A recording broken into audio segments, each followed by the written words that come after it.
এক ভাই জানতে চেয়েছেন যে ডিভোর্স হওয়ার পরেও সাবেক স্ত্রীর সাথে সম্পর্ক রাখা যাবে কি? আল্লাহ রাব্বুল আলামিন বিবাহকে আমাদের জন্য বৈধ করেছেন, সওয়াবের বিষয় বানিয়েছেন। বিবাহটাকে আল্লাহ রাব্বুল আলামিন বরকতের বিষয় বানিয়ে দিয়েছেন। ঈমানকে হেফাজত, আখলাককে হেফাজতের জন্য আল্লাহ রাব্বুল আলামিন বিবাহের বিষয় দিয়েছেন। বড়ই পরিতাপ আর আফসোসের বিষয় হচ্ছে, যতই কিয়ামতের সময়টা ঘনিয়ে আসছে, আকওয়ামুন মিন উম্মতি ইয়াস্তাহিল্লুনাল হিরা ওয়াল হারির ওয়াল খামর ওয়াল মাআজিফ, যত কিয়ামতের দিনগুলো ঘনিয়ে আসছে তত বেশি আমরা জেনা ব্যভিচারকে আমরা হালাল মনে করছি।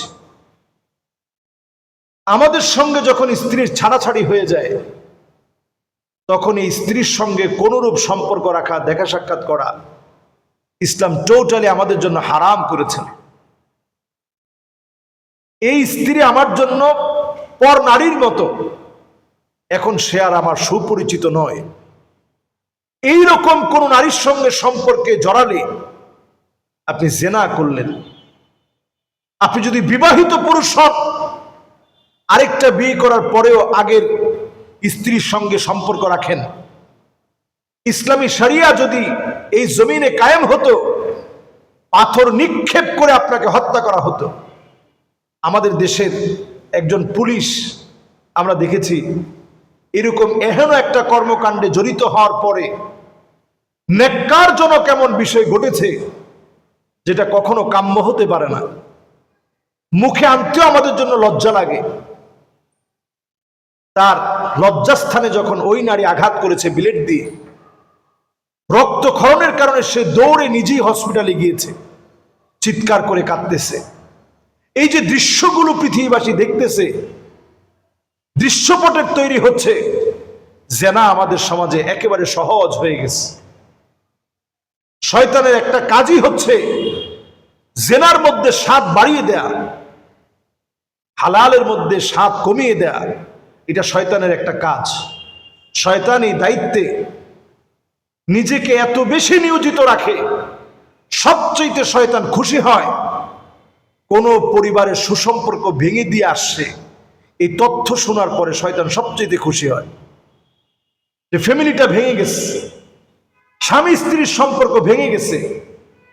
আমরাও কথায় কথায় ডিভোর্সের আগ পর্যন্ত, তালাকের আগ পর্যন্ত আমরা বলতে থাকি, তোমার সঙ্গে মনে হয় আর বেশি দিন আমার সম্পর্ক টিকবে না। অথচ আল্লাহর হাবিব বলতেন, আনা লা উতাল্লিক, জীবনে কোনোদিন আমি তোমারে তালাক দিব না।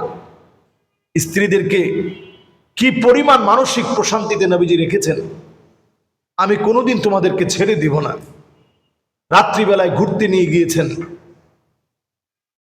নবীজি সাল্লাল্লাহু আলাইহি সাল্লাম, এতটা মহব্বত দিয়েছেন স্ত্রীদেরকে। আপনারা এখনকার সময়ে যদি একটু পরিসংখ্যানের দিকে তাকান, অবাক হয়ে যেতে হয়। বর্তমান আমাদের বাংলাদেশে 2023 সালে বাংলাদেশে ডিভোর্স হয়েছে প্রায় 4 লাখ। মেয়েরা শুধু নিজেরা ডিভোর্স দিয়েছে।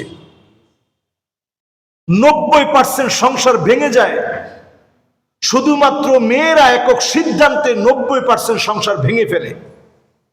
তাহলে আপনি চিন্তা করতে পারেন, এই যে ডিভোর্সের সংখ্যা দিন দিন বেড়ে যাচ্ছে, 90% বিবাহ ভাঙাটা হচ্ছে নারীদের পক্ষ থেকে।